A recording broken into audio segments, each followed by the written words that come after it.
Bonjour à toutes et à tous, bienvenue dans ce troisième épisode consacré à la nouvelle génération de Skoda Octavia au sein des concessions Vega Automobile. Petit point rapide sur les motorisations disponibles sur cette nouvelle Octavia.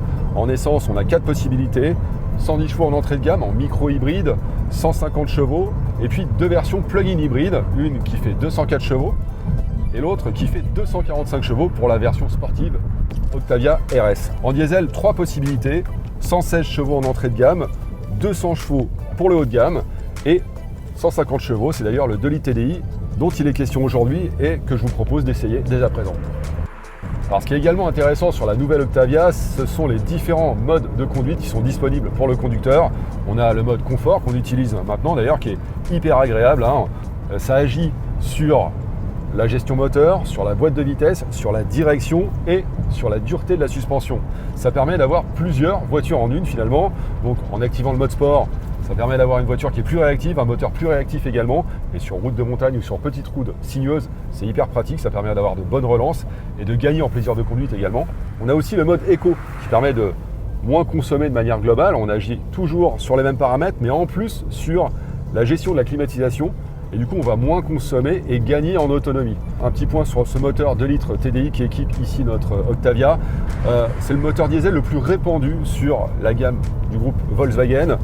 Il fait ici 150 chevaux. On a un couple de 360 Nm disponible dès 1600 tours minute. Et on a une boîte DSG, une boîte à double embrayage, 7 rapports, qui est l'une des meilleures boîtes qui existent aujourd'hui. Je peux vous dire que en termes d'agrément, c'est un peu ce qu'on fait le mieux et surtout, on ne consomme finalement que 4,7 litres, ce qui est plutôt intéressant de nos jours. Et grâce à cette faible consommation, justement, on arrive tout de même à parcourir près de 1100 km sans ravitailler, avec un plein de 65 € à peu près. Ça permet quand même de faire un Paris-Barcelone pour un tarif plutôt intéressant, non ? Alors, petit point rapide sur la sécurité embarquée. Je peux vous dire que dans ce domaine, l'Octavia fait le plein d'équipements. On a tout d'abord la vision tête haute, c'est une première sur l'Octavia. Ça permet vraiment d'avoir les informations essentielles comme la vitesse de la voiture sans avoir à quitter la route des yeux, c'est important. Et puis on a tout l'attirail des aides à la conduite, que ce soit l'assistance de maintien en ligne. La voiture va agir sur le volant pour vous maintenir sur votre voie. On a le système de freinage d'urgence, si un obstacle venait éventuellement se mettre au milieu de la route.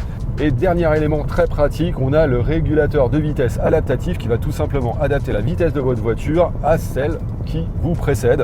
Et ça aussi dans les embouteillages, c'est vraiment hyper pratique, c'est même essentiel dans les grandes villes. Alors j'espère que cette petite balade dans la nouvelle Octavia vous a plu. Je vous retrouve dans quelques instants dans les concessions Vega Automobile pour vous parler un petit peu tarifs. Alors parlons tarifs pour cette nouvelle Skoda Octavia. L'entrée de gamme essence est disponible à partir de 22 640 €. Le diesel est à 25 590 €. Pour la très attendue version plug-in hybride, comptez 35 050 € avec son moteur 1,4 litre TSI et son moteur électrique. Enfin, si vous cherchez la version break, la version combi de l'Octavia, comptez une augmentation de 2100 € par rapport à la berline. Moi, je vous retrouve tout de suite avec Émilie. Et bien maintenant que vous savez tout sur la nouvelle génération de Skoda Octavia, j'aimerais vous présenter à Émilie. Elle va vous expliquer tous les avantages de cette nouvelle Octavia si vous êtes un professionnel. Émilie, je te passe le flambeau. Merci Nicolas. Et nous, on se retrouve lors d'un prochain épisode.